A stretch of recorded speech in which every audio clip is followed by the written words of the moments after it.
Well, ladies and gentlemen, it's time. In the words of one man, it's time! Alright, ladies and gentlemen, what do you say we get this show started, shall we? Folks, coming to you live from somewhere in a bunker. That's right, ladies and gentlemen, it is once again time for the world famous Rich Wilson Show.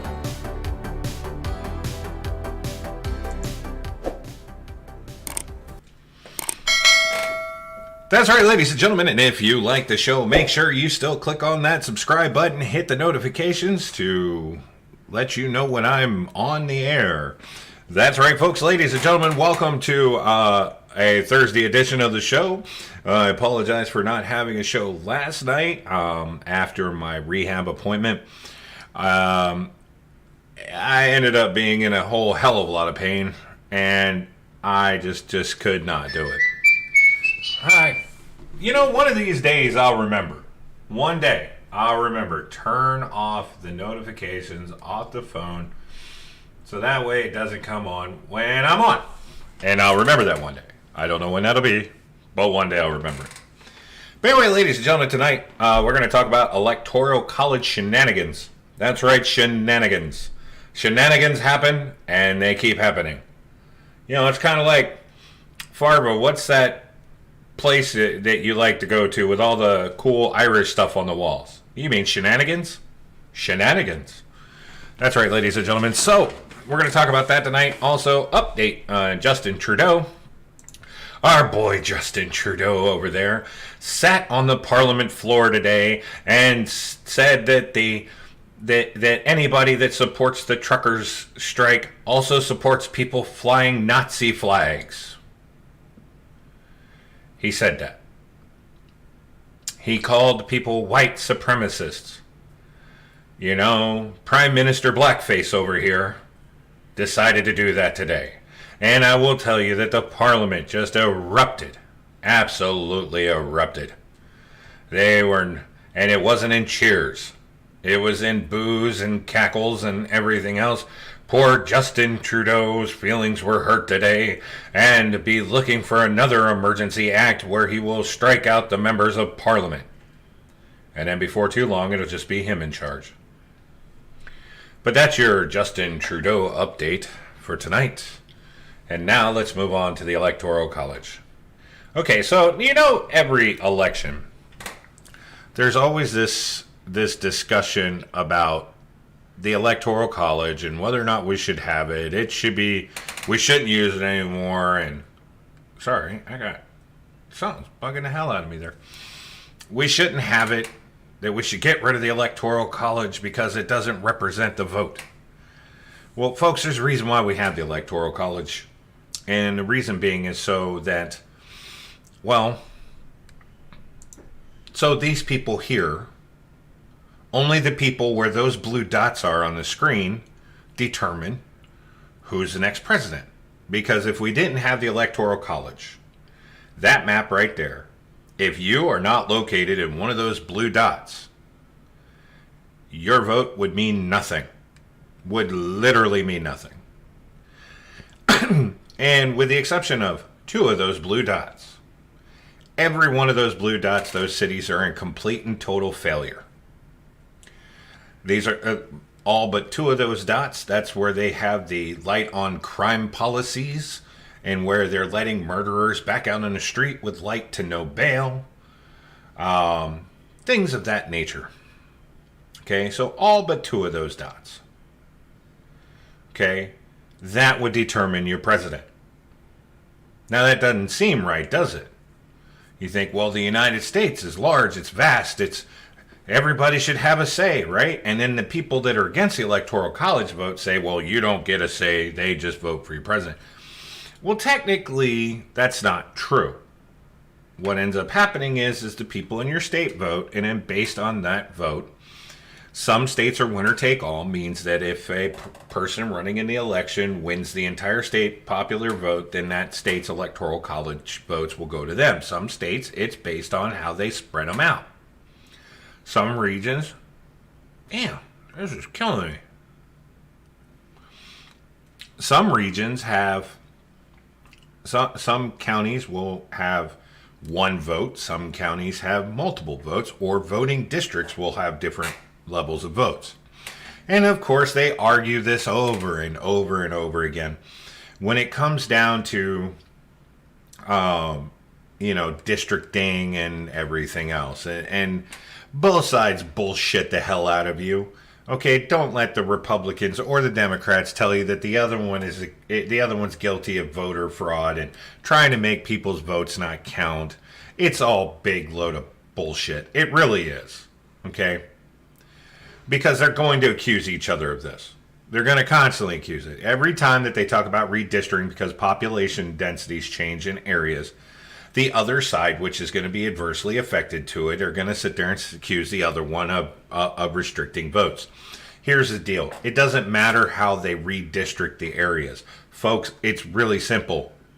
If you're registered to vote, go vote. It doesn't matter how they redistrict it.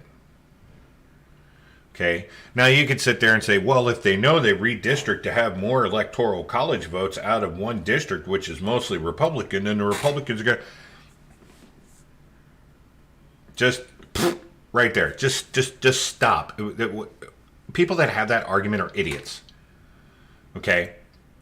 If your county gets 12, say your state has 10 electoral college votes, okay, and your county gets 1, and your county is, well, it's based on who wins, who gets the popular vote in the county. Well, then that 1 point will go to them. Well, it doesn't matter how they redistrict it. It doesn't matter because you still vote in the county or the voting precinct.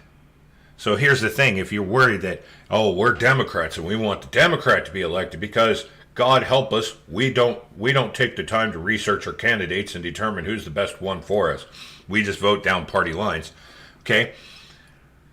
Then you go get people to vote. You convince people to vote like you want the vote to go. You convince them by making compelling arguments to get the people in that area to vote. And it doesn't matter how they redistrict shit. It doesn't. And like I said before, that argument about, oh, well, it's horseshit. It's absolute horseshit. Here's another problem with it. One of those blue dots up there, that's New York. Okay? New York is still trying to pass a bill to allow not only currently convicting and serving time felons, but illegal aliens on top of it. So you're going to get people who committed felonies and are currently serving time. They're going to get to vote while they're in prison. And you're also going to have people who aren't even in this country legally getting to vote. Just stop and think about that lunacy for a second. It's bad enough that people think they're disenfranchised by the voting system, but then you're going to have a bunch of people who came to this country illegally also determine who runs the country. How asinine does that sound? That you, as a legal U.S. citizen, have done your due diligence to make sure that you don't fuck up and end up in prison during the elections, that you don't you're not in this country illegally. Now all of the things that you've done are pointless. It's completely pointless. And that's one of the arguments that I have for this is why have certain things in effect that are supposed to be punishments when you're not going to make them a punishment at all. You're in this country. First of all, if you're in this country illegally, you shouldn't get a vote in shit. You should be kicked the hell out. Okay, we have a basic set of rules for you to get into this country. Is it a pain in the ass to get in? Yes. But do people get in legally? Yes. Do people come here illegally? Absolutely they do. But do those people deserve the same abilities and rights as people who worked their ass off to get here legally? No. They don't. And see, to compound this, and this is and with the Electoral College, how this system works, and if you look at the way the system works, it does work. It balances out to make sure that there is a chance of equal representation across from the rural areas to the metropolitan areas. Okay? And it's supposed to bring that balance in. Now, is it 100%? No. But no system is 100%. Okay? But is it an effective system? Yes, it is an effective system. It does work. When people claim that it disenfranchises voters and claims that voters are not represented in the election, those are people that are usually crying because their candidate lost. Okay? That's, if you ever notice when people start making that argument that the Electoral College doesn't work, it's the people who lost. You saw that massively in 2016. Not sure now, but I know at one point a huge portion of illegals were here legal at one point, but their visas expired. Okay, and I can address that. If you were here on a visa, you're not. If you're here on an education visa or a work visa, you're not allowed to vote because you're not a citizen. Now, if you're here as a citizen, you get to vote. That means you've gotten your citizenship. A visa is a temporary citizenship.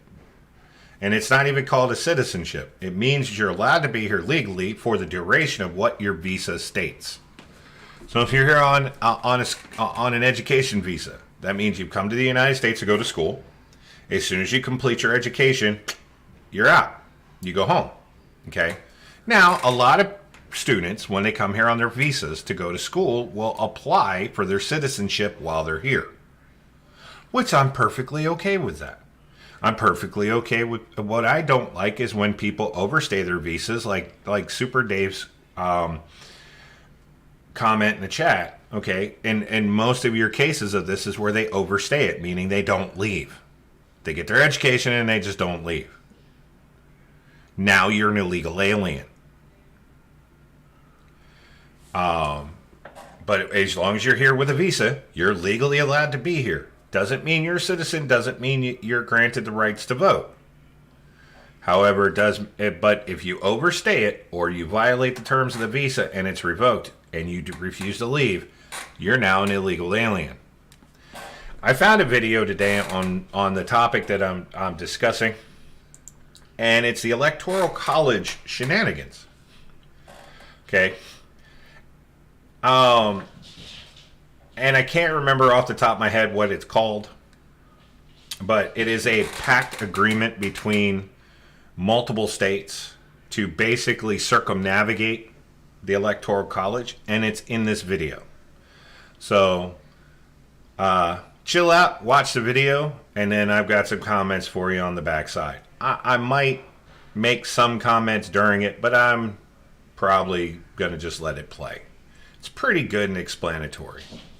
The Electoral College, America's unique way of picking her president. For it or against it, you might want to know there's a plan to use the Electoral College to subvert the Electoral College. It's a sneaky plan, and to understand, remember that while it feels like citizens pick the president in one big election, they don't. The 50 states pick the president. Oh, and District of Columbia. But not you, Puerto Rico. Come back when you're a state.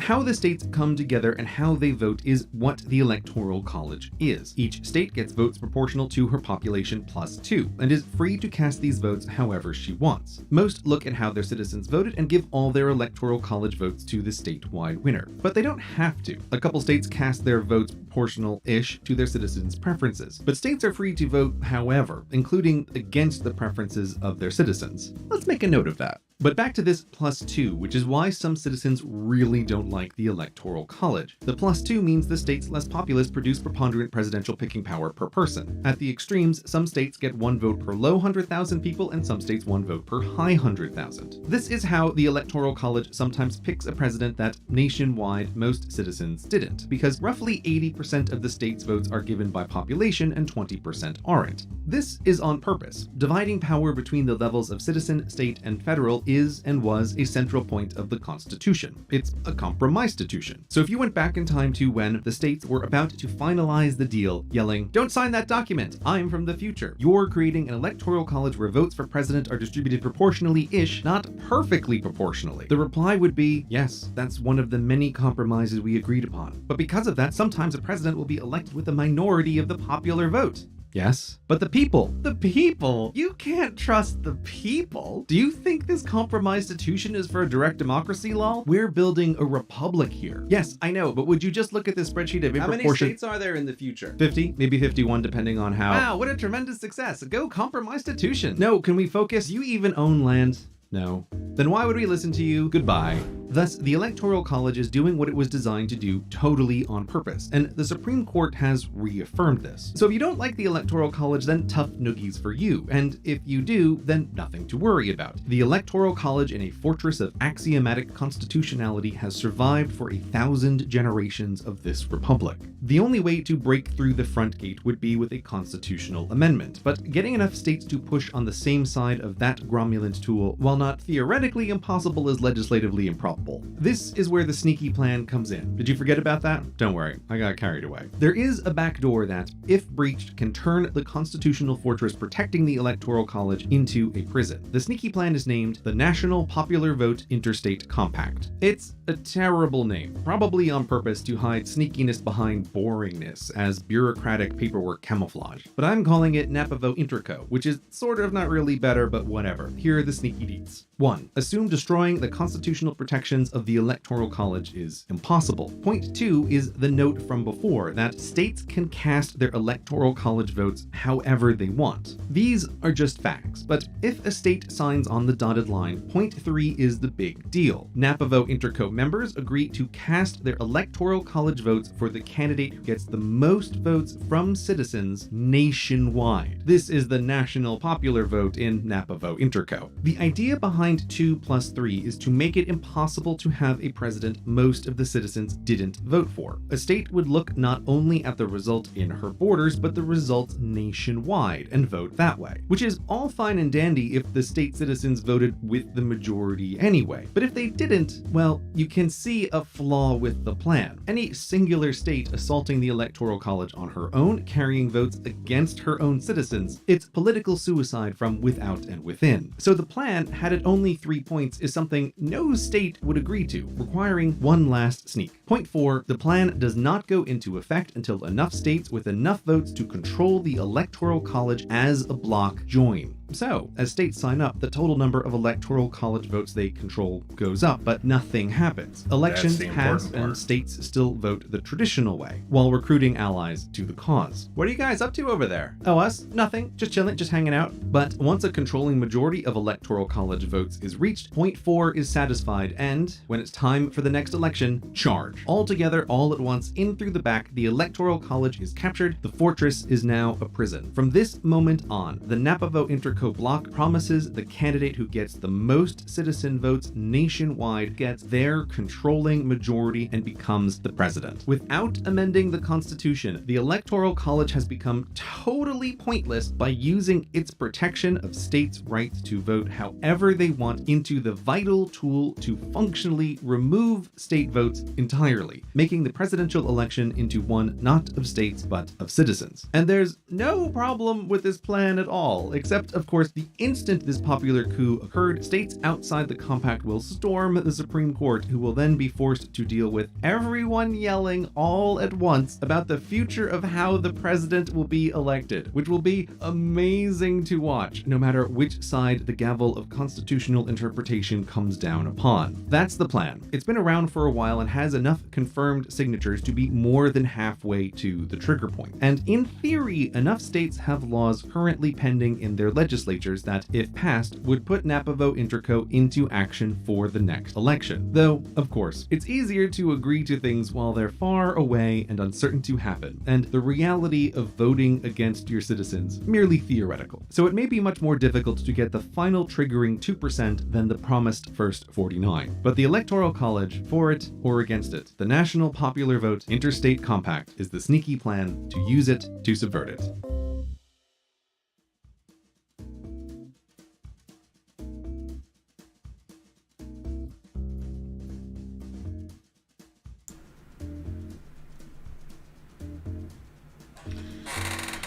All right. So, update on status on this deal, on where it's at as of right now. As of February of 2022, it has been adopted by 15 states and the District of Columbia. These states have 195 total electoral college votes, which is 36% of the electoral college and 72% of the 270 votes needed to give the compact legal force.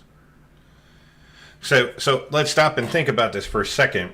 Through this, they're going to subvert the Constitution and put this into effect. And it doesn't, on the surface, you think, oh, this doesn't sound horrible. This sounds like, going with the popular vote.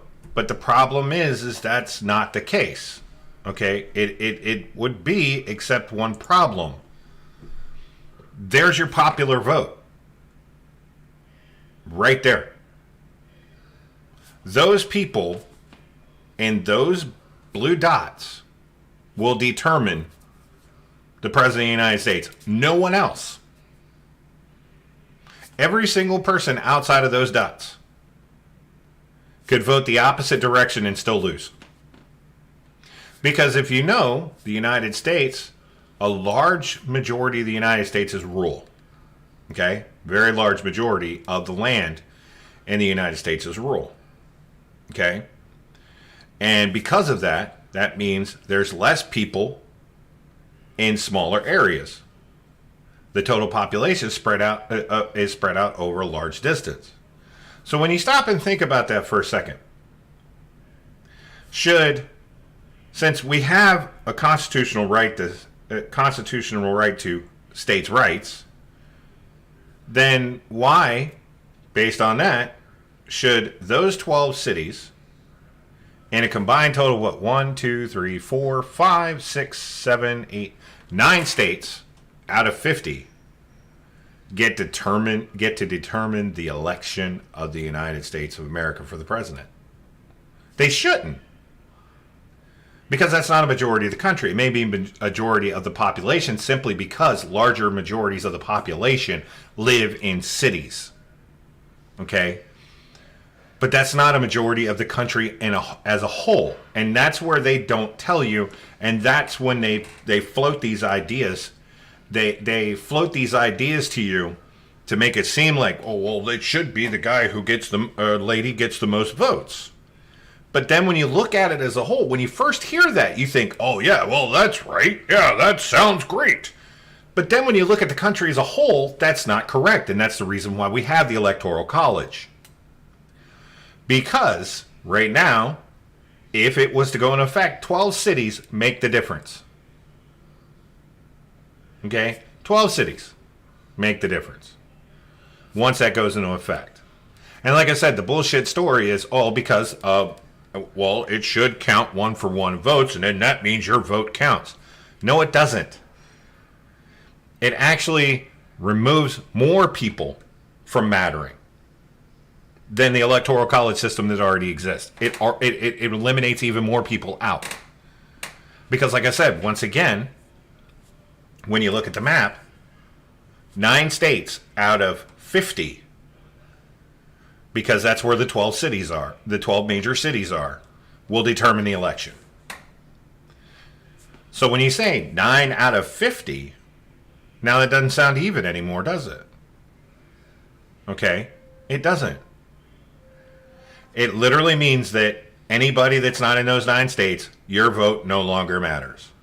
Right now, the difference, and you're talking about a difference in the tens of millions. In the tens of millions. Okay? Right now, the difference, if you just take Trump versus Clinton, what was the difference? What was it? 8.5 million? You go to this system, and now you're talking about close to 60 million people.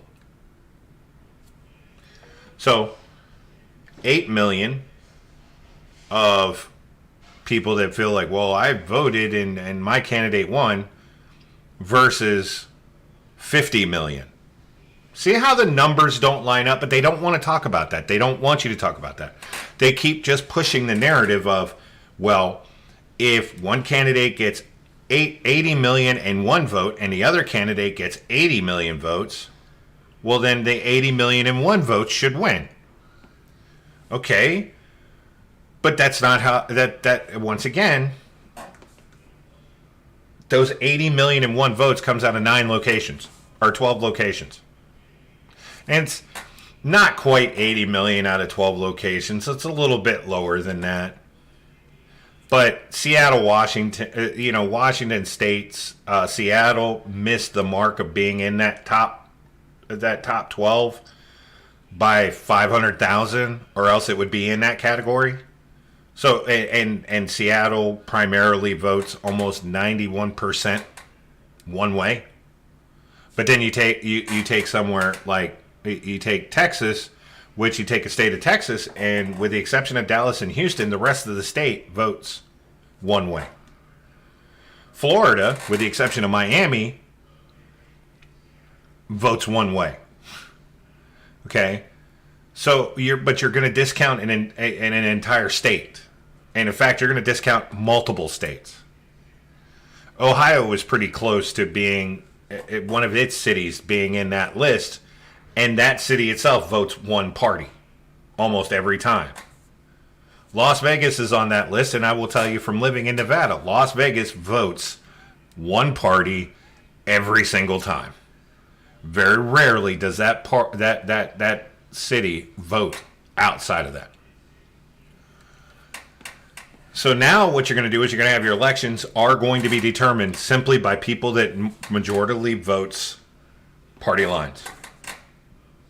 It does no research on the candidates. We saw that this time around.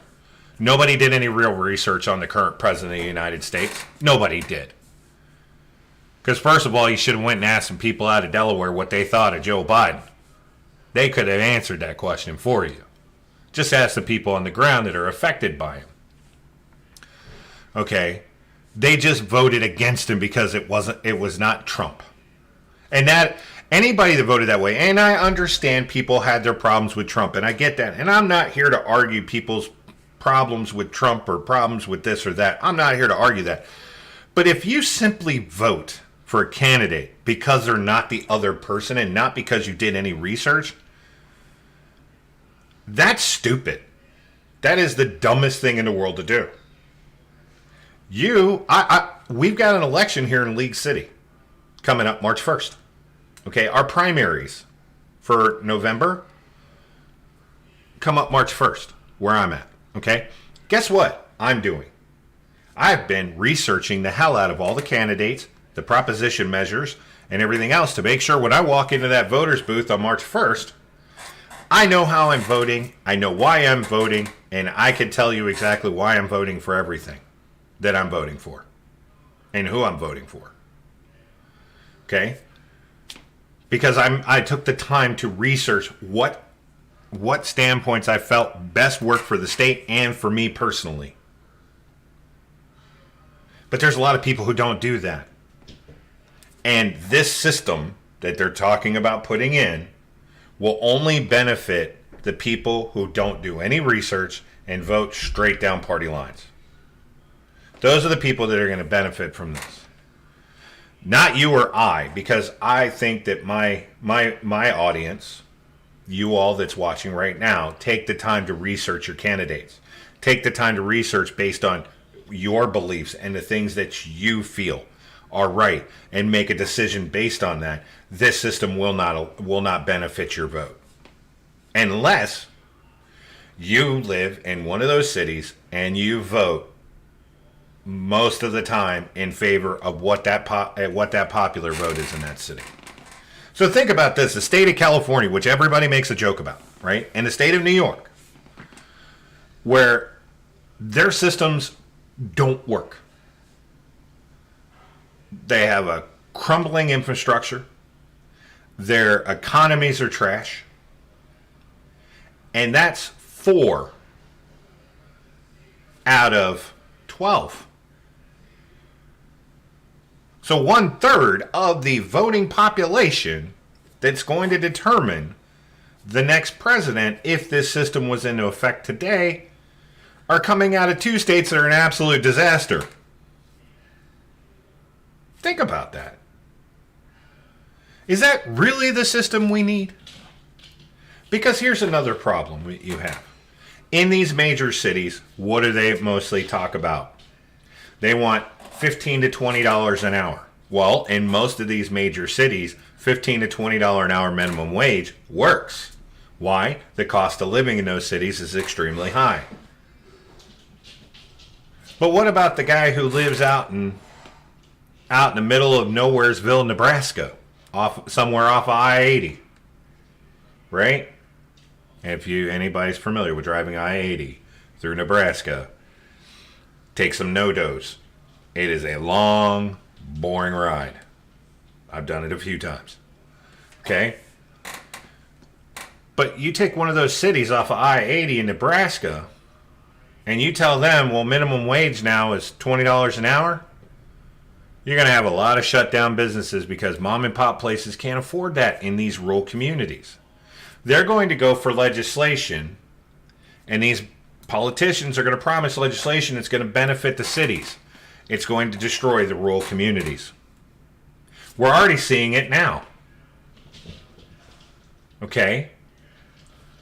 This system will not work. It will be a disaster for this country.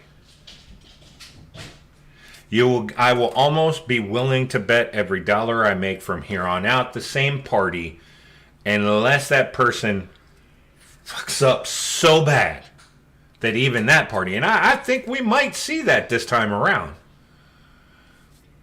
that the cities decide to vote in the opposite direction. I'd almost be willing to, I will be willing to bet every dollar I ever make that a majority of history, if we go to a system like this, will be one party that will be in the White House. One party. And the only way that you're going to be able to have any say in what goes on in government is by voting in your House of Representatives to put a checks and balance system in. So think about this tonight, folks, on this note. It sounds good on paper, right? When they tell you, it's like when somebody sells you a car. They tell you all the benefits of it. They don't tell you the negatives of it. So I'll tell you both.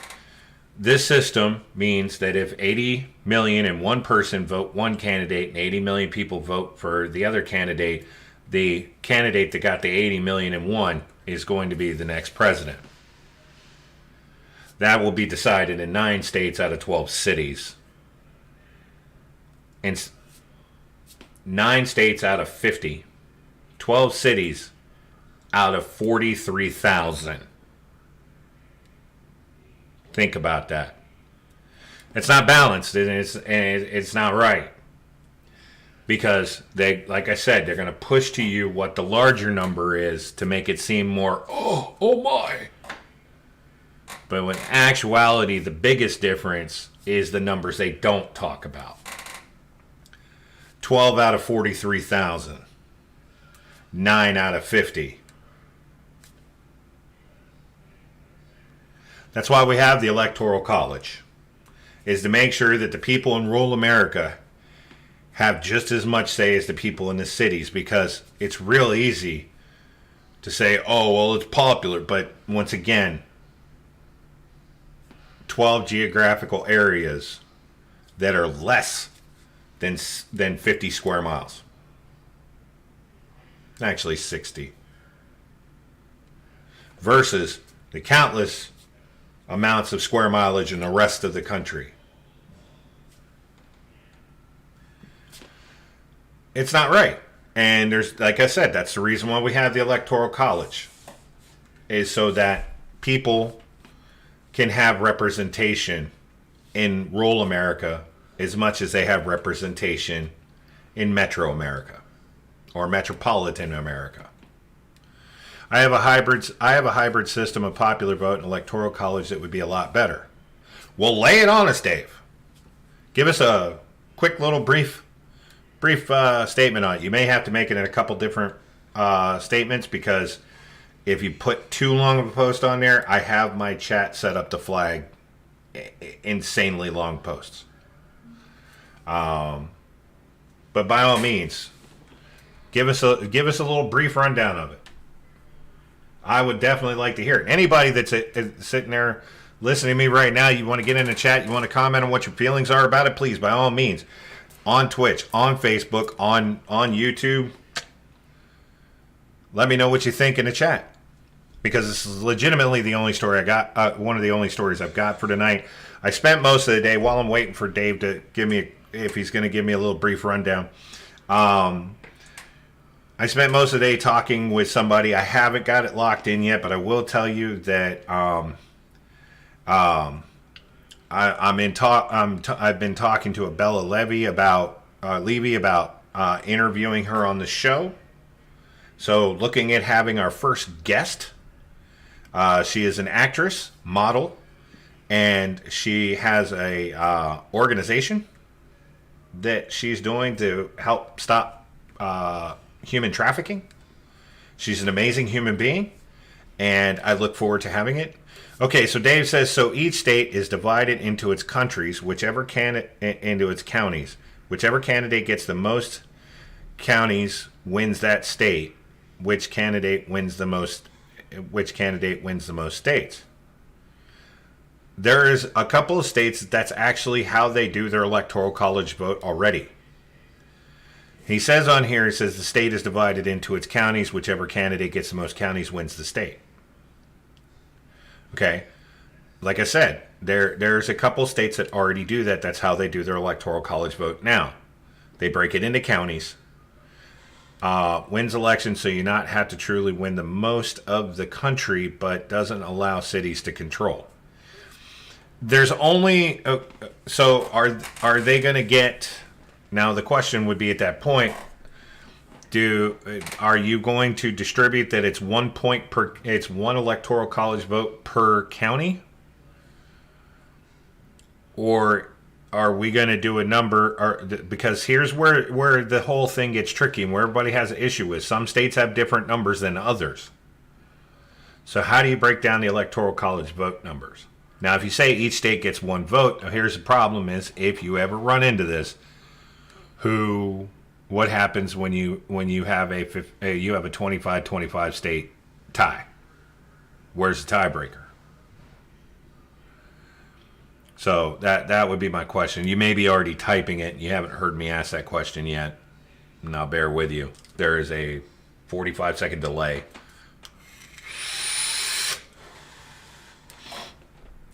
But, so, like I said, is it 1 point per county?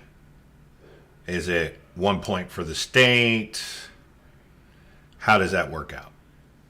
So that's what I'm going to wait on Dave to respond. Like I said, we're working on Bella Levy to be on the show. If you Google search her, you'll see she's been on a bunch of stuff. There's some good stuff out there. And like I said, she's an amazing person. And she's a very driven person. She's a radiologist. She's a radiologist on top of being a model, on top of being an actress, on top of being a mother, on top of running a nonprofit organization to stop human trafficking. And I'm sure she does a bunch of other stuff too. And we're working on trying to get her on the show so we can have an interview with her. And you're going to love it. You're going to enjoy it. And you're going to find out some information you didn't know. Still waiting. Okay. Are you serious? I hate when this happens. Right here.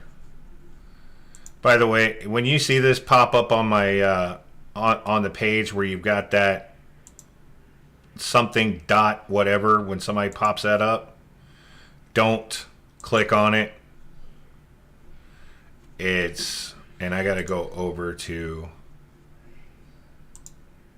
not sure how to determine if it'd be 25 to 25 state, the one thing I didn't think of.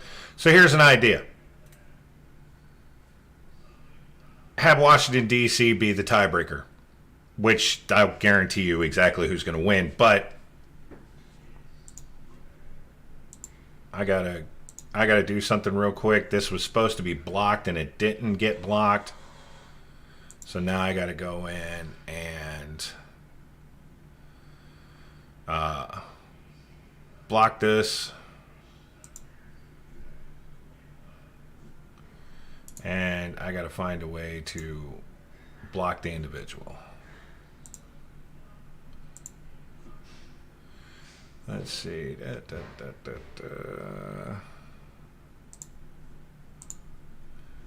There you go. Boom, gone. Sorry, it's one of the maintenance features because they keep changing. They keep changing what they're what they put in there. If you click on that, it's not good. Don't click anytime that somebody puts VOM monster.today whatever, and they keep changing them. If you click on that, it's not going to end well, and you're going to end up with viruses and shit. They spam YouTube users that are going live with these things. I'll have to go in and block it because now they've changed it again. Not sure how to determine if it was 25-25 state. Okay, so you're basing this, like I said, off of one vote per state. Like I said, we could turn around and make Washington, D.C. the tiebreaker, which I don't think it's going to come down to a tiebreaker. Very rarely does one candidate, does a candidate only win 25 states and then another candidate wins 25. Usually it's like, it's like 30 something, or it's like 30 something to, or it's like 29 to 30, and then and then the other side would be like 25 or 20 whatnot. Then there's a couple states where it takes like 5 days before you even find out. But your system, I like your system. Like I said, there's a couple states that already do it that way. Because if you're going to say 1 point per county, I'm going to say that, that's a bad idea because you take the state of Nevada, which has a larger population than a quarter of the states in the United States, but they'd only get what, 17 votes? Because I think Nevada only has like 17 counties because over half of it's like owned by the federal government. But then you take a state like Alabama, which has like 49 or 50 different counties. You know, you blink, you're in another county.